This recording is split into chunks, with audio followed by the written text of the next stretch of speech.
Baik, Assalamualaikum warahmatullahi wabarakatuh. Waalaikumsalam warahmatullahi Waalaikumsalam wabarakatuh. warahmatullahi wabarakatuh.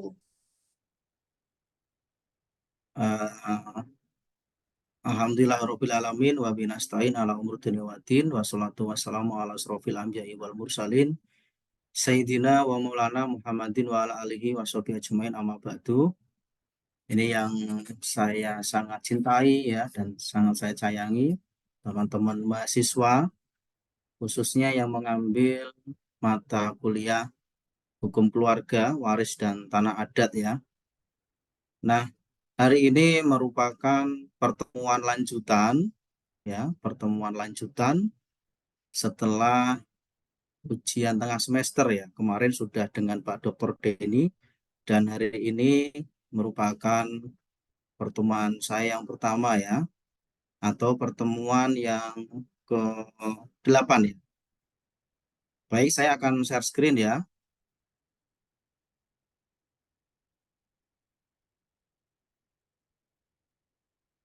Saya akan share screen. Jadi untuk materi ya, untuk materi nanti yang untuk ini ya, untuk hari ini adalah terkait dengan tanah adat ya. Bisa dilihat semua belum share screen-nya? Sudah, Bisa, Pak. Pak. Sudah, Ya, bisa Pak. ya.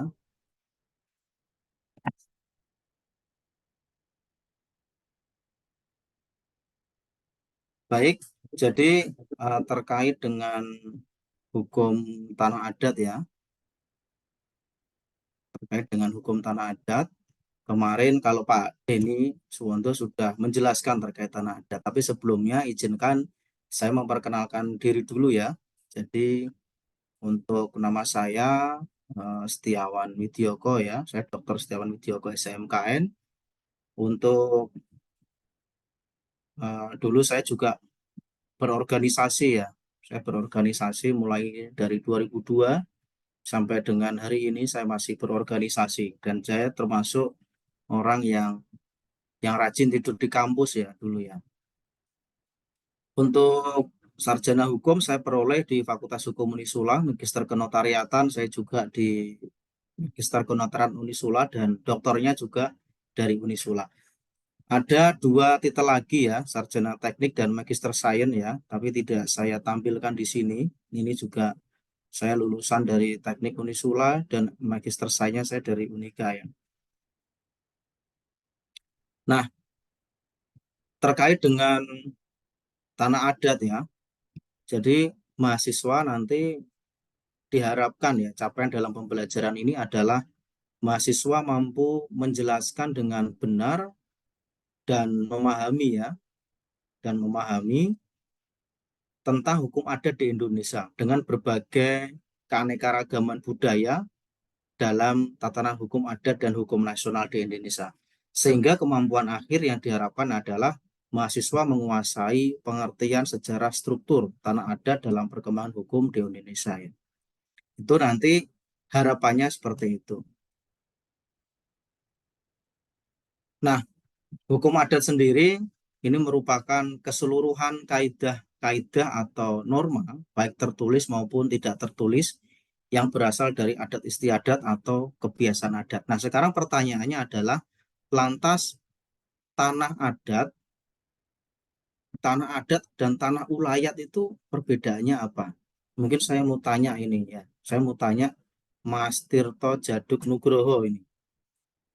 Sudah tahu belum tanah adat atau tanah ulayat itu perbedaannya apa? Mas Tirto mungkin bisa ya, Ya, Pak. perbedaannya apa? Perbedaannya apa, Mas Tirto? Tanah adat tuh tanah yang udah dikuasai apa ya? Dikuasai oleh penduduk adat itu sendiri. Mm-mm. Tanah ulayat itu tanah warga hampir sama kayaknya, Pak. Hampir sama ya. Eh, ya kayak wilayah itu lingkungannya. Jadi kayak ulayat itu wilayah yang dikuasai. Sam- Ya. Mungkin ada yang bisa bantu yang lain jawab. Mbak Saya Anggra Pak ini jelita mungkin. Mbak siapa ini? Tiana. Oh ya, Mbak Tiana. Ya. Nah, ini.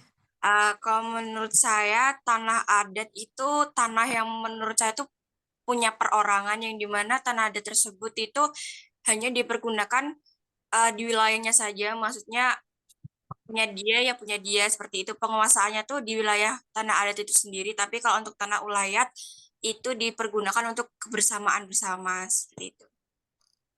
Oke, ini ada yang bisa melengkapi mungkin ini tapi sudah bagus ini. Yang lain? Ini yang lain yuk. Mas Antesa Fahmi Pradipta. Mas Antesa Fahmi Pradipta. Ya Pak, Perbedaannya apa? Tanah adat dan tanah ulayat. kalau tanah adat tuh emang udah dari zaman dahulu emang udah dari dalam masyarakatnya dan dilingkupi dari tanah ulayat itu sendiri. Tanah ulayat itu sendiri kan tanah kebersamaan para warga masyarakat hukum yang bersangkutan di dalam masyarakat itu sendiri. Mungkin lebih ke sama halnya sih Pak, persamaannya tuh sama, cuma dalam perbedaannya adalah eh, dalam apa ya, dalam kontestasi tanah adat sendiri itu kan hak tertentu hak tertentu yang didapatkan masyarakat di dalam tanah hak ulayat itu sendiri. Mungkin dari segi aku gitu sih, Pak.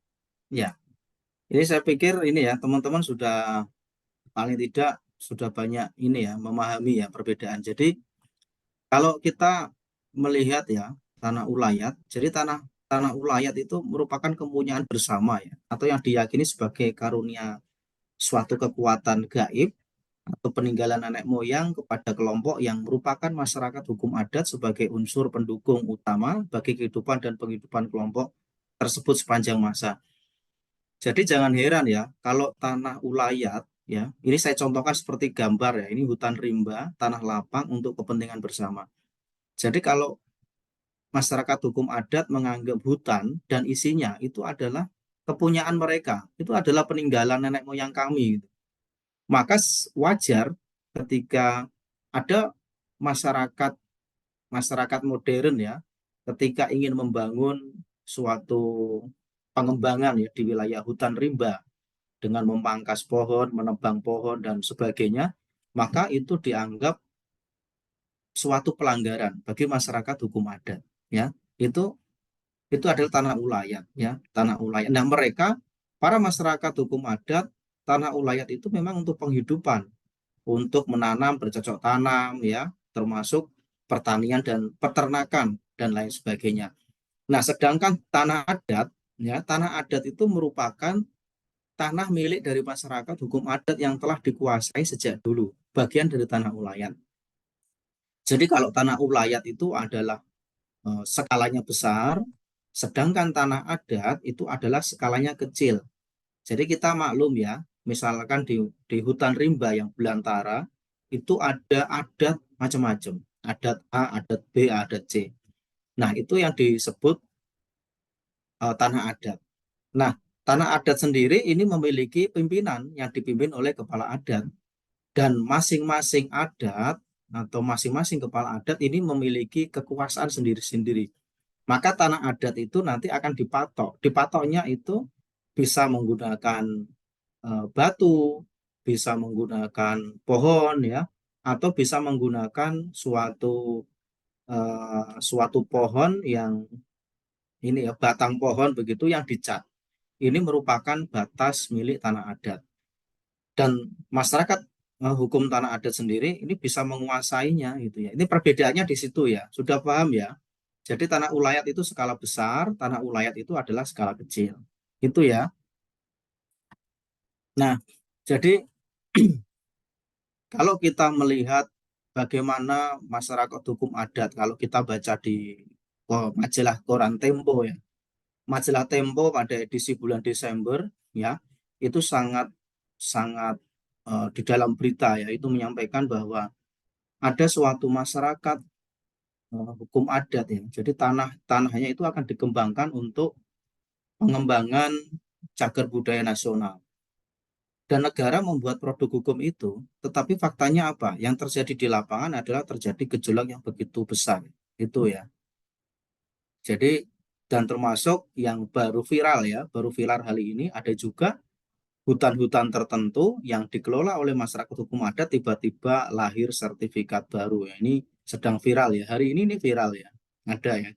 Jadi ditanamin sawit dan lain sebagainya, tapi ternyata setelah ditanam sawit 10 tahun muncul sertifikat baru oleh BPN ya. Nah, ini sangat menarik sebenarnya. Jadi kalau kawan-kawan mahasiswa ingin mempelajari lebih dalam tentang tanah adat, tanah ulayat, masyarakat hukum adat, sebenarnya secara tidak langsung kita belajar tentang hukum agraria. Jadi tanah adat ini, hukum adat ya, ini merupakan suatu dasar landasan ketika nanti mahasiswa itu nanti akan mengambil hukum agraria. Nah, ini hak purba masyarakat. Hak purba itu juga hak ulayat.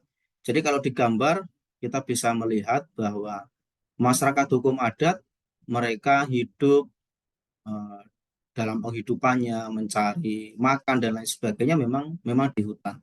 Dan dia memang menutup diri dengan masyarakat modern.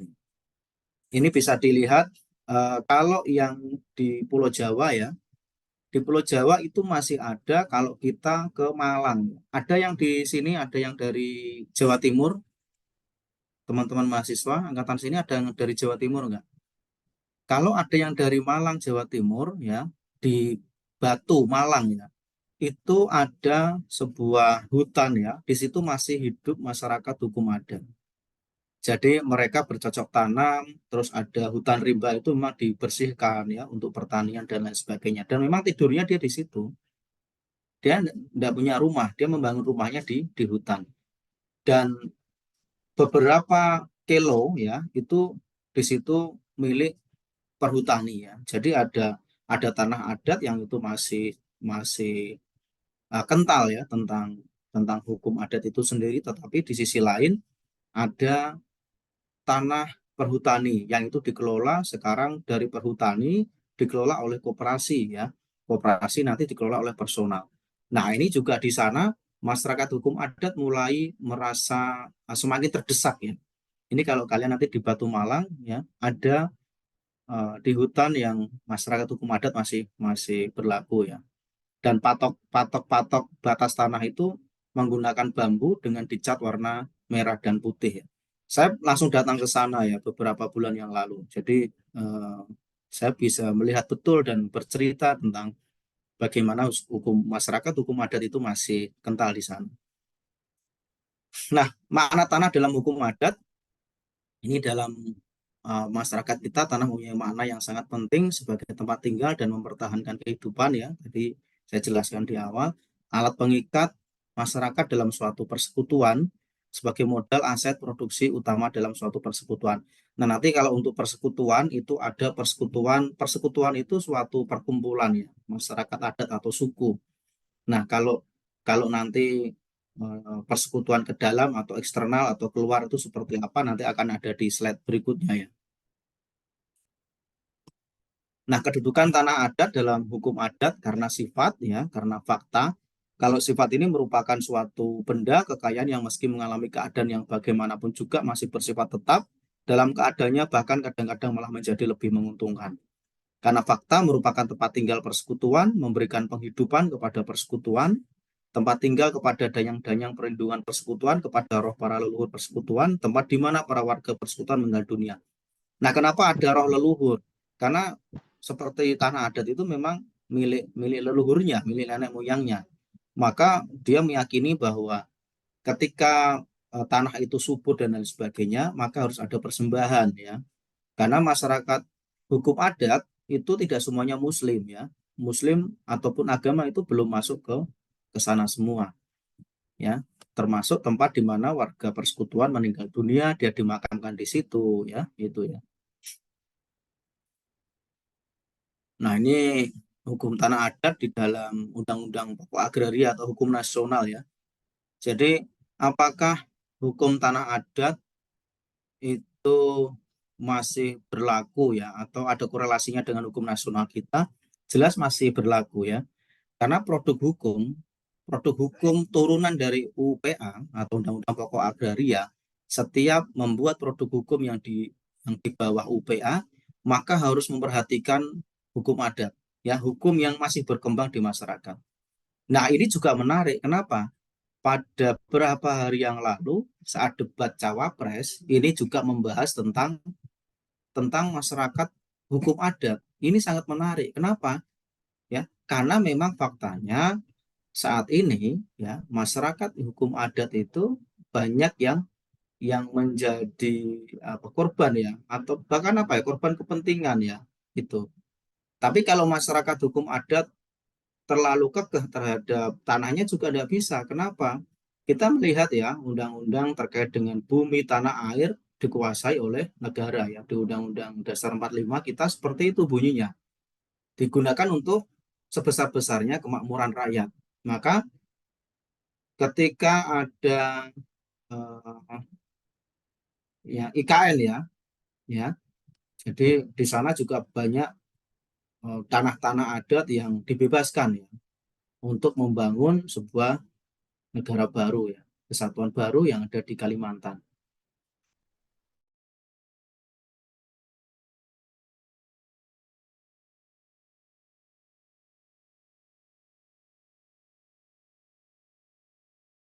Atau mungkin menanyakan terkait kasus-kasus di daerahnya ya.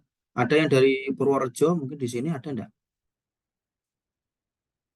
Ada enggak kasus-kasus tanah adat yang menjadi sengketa saat ini ya? Saya mau tanya ini ya. Ini siapa ya ini yang saya tanyakan ya?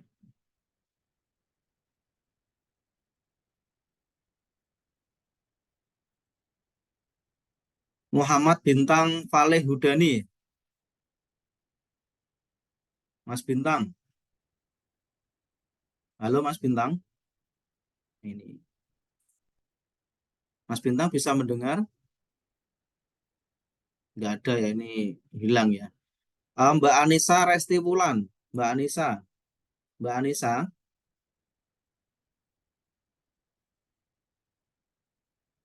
Ini pada nggak bisa semua ya. Atau Mas Bagas lah, Mas Bagas. Mas Bagas Ayam Askia. Pernah nggak di sekeliling Mas Bagas ini ada kasus tentang tanah adat, Mas Bagas?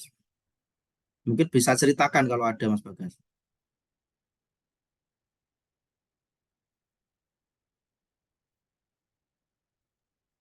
Kalau di desa saya itu belum ada Pak, belum ada kasusnya Pak, belum nemu. Mungkin ya, mungkin Iya. ada pernah baca di media atau di medsos tentang kasus-kasus tanah adat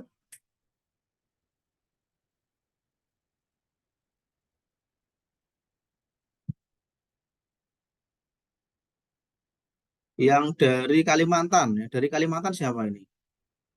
Yang dari Kalimantan. Yang dari Kasus Rempang Kalimantan enggak ada. sih, Pak? Hmm? Kasus Rempang. Kasus Rempang itu bagaimana? Coba bisa diceritakan.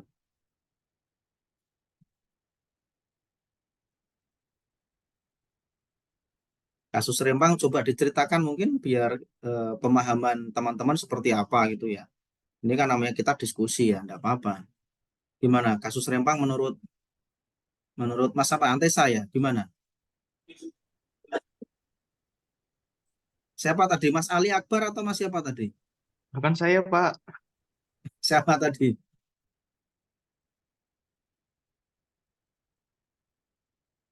Ayo enggak apa-apa. Kita eh, mungkin nanti ini akan menjadi bahan ini ya, skripsi kalian nanti ya.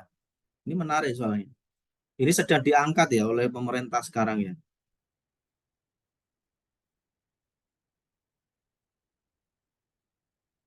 Mungkin yang lain siapa ya? Mas Aji Santosa ya.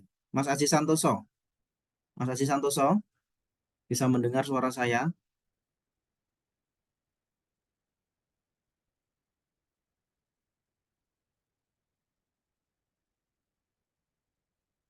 Ya, oke. Jadi nanti harapannya ini ya, teman-teman nanti bisa memahami lah apa yang menjadi kasus-kasus tanah adat di Indonesia ya. Nanti bisa masuk di tugas mandiri ya.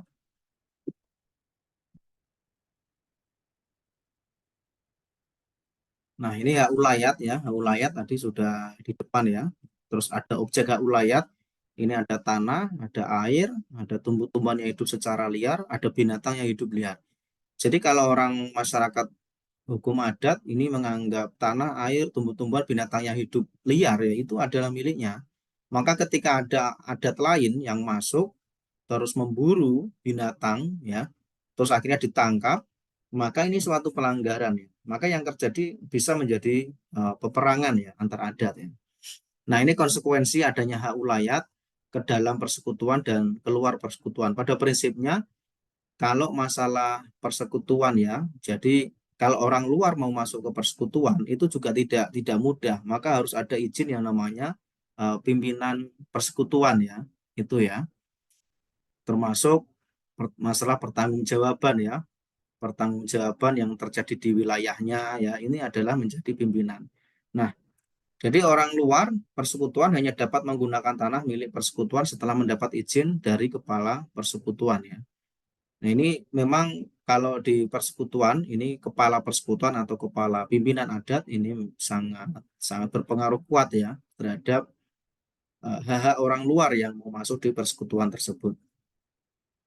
Nah, ini karakteristik tanah ulayat ada 6. Yang pertama kepemilikan bersama atau komunal. Yang kedua makna kultural dan tradisional yang mendalam. Yang ketiga pengaturan penggunaan dan pengelolaan tanah. Yang keempat pewarisan dan turun-temurun. Yang kelima hubungan dengan kesejahteraan masyarakat. Dan yang keenam konflik dengan hukum positif negara. Ini karakteristik. Jadi yang menarik ini yang poin 6 ya. Yang poin 6 ini konflik dengan hukum positif atau negara. Jadi kalau masyarakat hukum adat menganggap itu miliknya, tetapi negara ya melalui UPA, melalui undang-undang agraria ini ingin menguasai tanah-tanah ya. Untuk apa? Untuk menggali pajak dari tanah tersebut ya. Itu. Jadi kalau di Batu Malang itu juga ada beberapa tanah yang itu mau disertifikatkan semua ya, akan diukur. Nah, ini konflik dengan hukum positif negara. Karena negara juga memiliki kekuasaan, memiliki dasar untuk menguasai tanah itu ya. Tapi harus humanis ya, nggak boleh ada konflik. Ini harapan yang kita sebagai ini ya, nanti sebagai seseorang yang punya keahlian di bidang hukum, ya kita harus bisa memberikan suatu ide, gagasan, rekonstruksi ya terhadap hukum agraria nasional kita agar humanis ya, tidak terjadi konflik, tidak terjadi pro kontra ya, bahwa tanah itu digunakan sebesar-besarnya untuk kepentingan rakyat itu dapat terpenuhi, bukan untuk kepentingan seseorang saja. Itu ya. Nah, ini hak perorangan atas tanah, hak milik, wewenang pilih, hak menikmati bagi hasil, hak imbalan jabatan atau pamong desa ini yang dikatakan terkait hak perseorangan atas tanah hukum adat itu sendiri. Nah, ini hak perseorangan atas tanah sebagai warga persekutuan ada 4, mengumpulkan hasil-hasil hutan, memburu binatang liar, mengambil hasil dari pohon-pohon yang tumbuh liar, membuka tanah, mengerjakan tanah terus-menerus. Nah, membuka tanah yang dimaksud ini apa? Membuka tanah atau mengerjakan tanah ini adalah tanah yang rimba dibersihkan ya, dibersihkan lalu dicangkul ya, sehingga nanti bisa ditanam, tanamannya ada hasilnya ya, itu ya.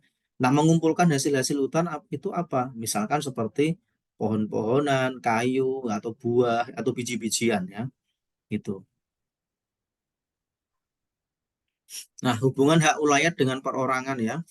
Dikenal dengan istilah hubungan batas membatasi, desak-mendesak, mulur-mungkrat, kempis mengembang tiada henti. Ini artinya semakin maju dan bebas penduduk dalam usaha pertaniannya, maka hak perseorangan akan semakin kuat sehingga hak ulayat semakin melemah. Tetapi sebaliknya, jika tanah tersebut ditelantarkan sehingga hak perseorangan yang ada melemah, maka tanahnya tersebut kembali menjadi tanah ulayat. Jadi kalau ada perseorangan yang mengelola tanah ulayat tetapi tidak berhasil, maka ini harus dikembalikan ya. Tidak bisa, dan itu bukan menjadi haknya, dan itu akan menjadi hak ulayat kembali. Hak ulayat itu apa? Hak ulayat yang dimiliki oleh semua masyarakat hukum adat. Jadi makanya kalau perseorangan ketika mereka mengelola tanah adat ya harus maksimal. Kalau nggak maksimal ya mereka meninggalkannya dan tanah itu kembali lagi ke tanah ulayat kembali. Ini. Nah, ini istilah persekutuan ya atas tanah. Jadi di Indonesia ini ada di Ambon, ini namanya Patuanan, di Jawa namanya Wewengkon, di Kalimantan adanya Panyampeto atau Pawatasan, ada Bolang Mokondo, di Totabuan, ada di Sulsel ya, di Buru ini namanya Nuru, di Minangkabau namanya Wilayat, dan di Bali namanya Prabumian. Nah, sekarang ini untuk tugas mandiri ya, untuk tugas mandiri nanti masing-masing ya teman-teman mahasiswa ini membuat makalah tentang perbedaan hak ulayat dan tanah ulayat yang berlaku pada masyarakat hukum adat yang ada di Indonesia. Pilih 2 contoh masyarakat adat untuk komparasi berlakunya sistem hukum adat di tanah ulayat tersebut. Jadi nanti kalian membuat makalah ya, jangan banyak-banyak, misalkan 10 lembar saja atau 15 lembar, nanti terkait dengan perbedaan hak ulayat dan tanah ulayat yang berlaku pada masyarakat hukum adat. Nah, nanti kalian kasih contoh masyarakat hukum adat di Indonesia yang masih memberlakukan itu. Contohnya di mana? Ya, ini bisa nanti kalian mengambil di internet, di buku, dan lain sebagainya ya. Nanti dikumpulkan, kita nanti pada saat pertemuan berikutnya ya, minggu berikutnya, kita nanti akan bahas ya terkait dengan tugas mandiri. Kira-kira dengan tugas mandiri ada pertanyaan untuk tugas mandirinya? Mbak Tiana ada pertanyaan, Mbak Tiana?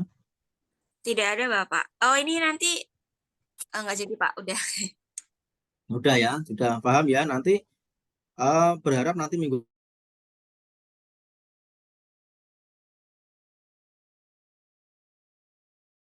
depan ada yang mempresentasikan adat ya dan hukum adat itu sendiri.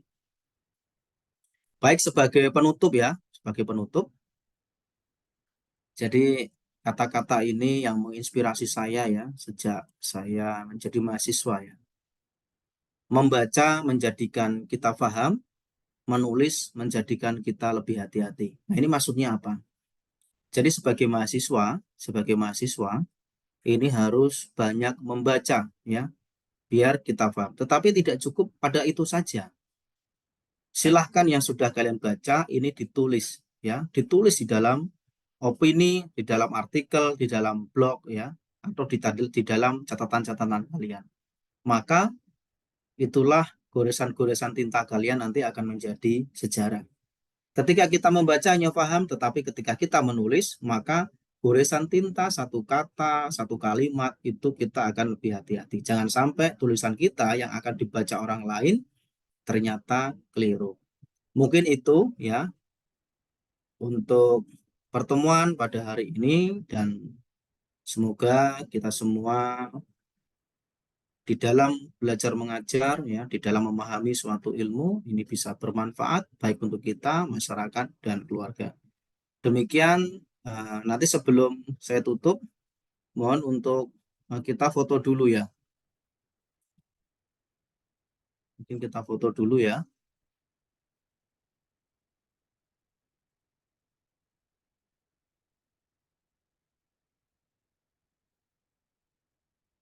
Mungkin di on cam semua ya.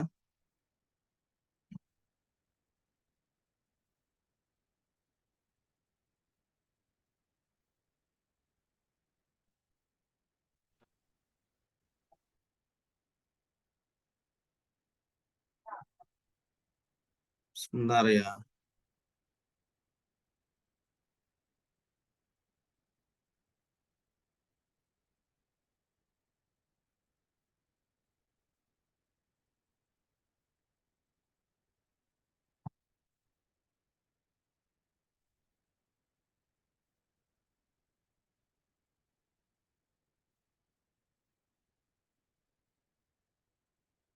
Ini saya screenshot semua ya.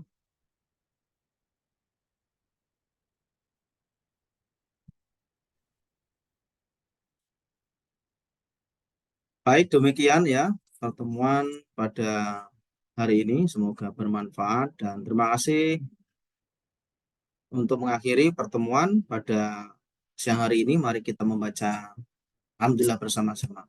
Alhamdulillah. Alhamdulillah. Terima kasih. Assalamualaikum warahmatullahi wabarakatuh. Waalaikumsalam. Waalaikumsalam warahmatullahi Warahmatullahi wabarakatuh. Terima kasih, Pak.